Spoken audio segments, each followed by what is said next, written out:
Since Google Gemini got an update, I wanted to create an updated tutorial on all the things you can now do with Gemini, including some tips and tricks because many people don't know, and Google has placed some links in places they shouldn't be.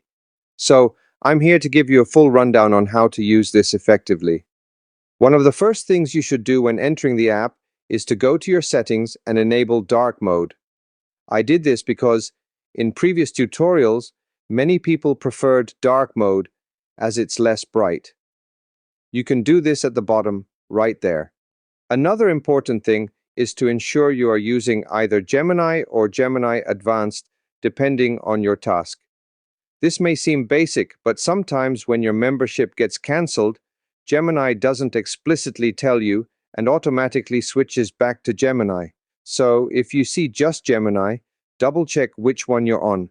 Gemini Advanced is for more complex tasks like coding or advanced topics, while Gemini Standard is for simpler tasks like translations, messages, and emails.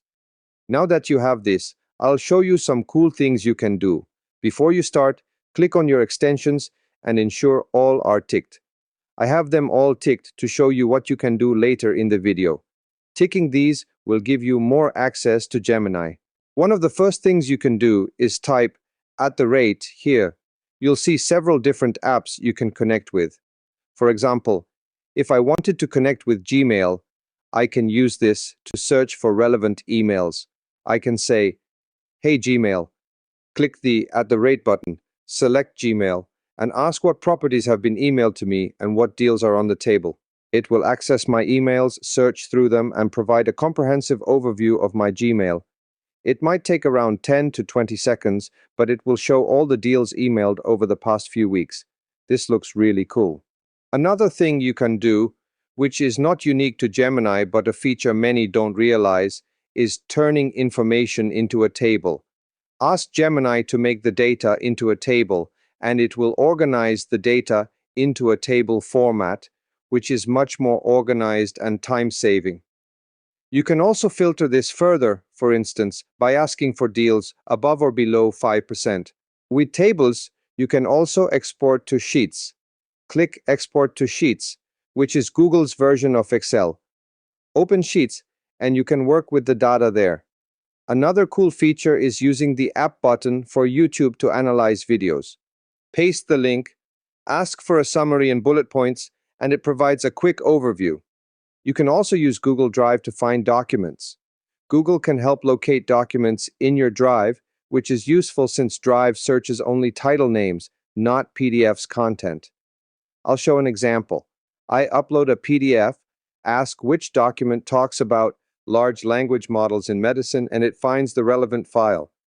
This feature is a major time saver as it scours all your files to find what you need. Incorporate this into your workflow to save time. Another feature I like is the ability to upload files. Previously, we couldn't upload files, but now with the 1 million context length, we can upload and analyze files. Upload a PDF, ask for a summary, and key points in bullet points, and it provides an overview quickly. You can also upload multiple PDFs and ask Gemini to draw conclusions between them. This is good for analyzing work documents or organizing thoughts. For instance, upload 2 PDFs, ask for similarities, and it cross-references the information. Gemini is also good at image identification. Upload an image, ask what it is, and it provides detailed descriptions. For example, if you want to know what car it is, it will tell you the make and model, like a Maserati MC20. However, it currently can't analyze images of people due to privacy issues. You can analyze locations, plants, or any other images.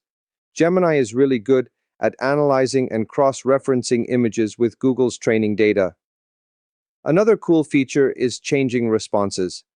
Ask for a creative output, highlight text, and modify it with prompts.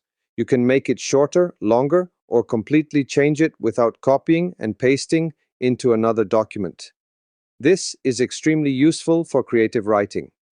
You can also change the writing style, making it shorter, longer, simpler, more casual, or more professional. This helps in writing emails or any text you want to adjust. Gemini is also good for research. Ask who Demis Hassabis is, and it provides information. Double-check responses by clicking the G button to validate against search results, ensuring accuracy. You can also show drafts to compare different responses to your query, exploring various ways to get a response. There are different versions of Gemini based on your location. Using a VPN can unlock additional features. For example, changing to a USA VPN unlocks the ability to generate images. Using Google Docs with Gemini is effective. Click the link in the description for Workspace Labs, enabling unique features. This helps write documents quickly and efficiently. Gemini can also create and run code in your browser. Edit and test code, making corrections as needed. This is useful for niche tasks.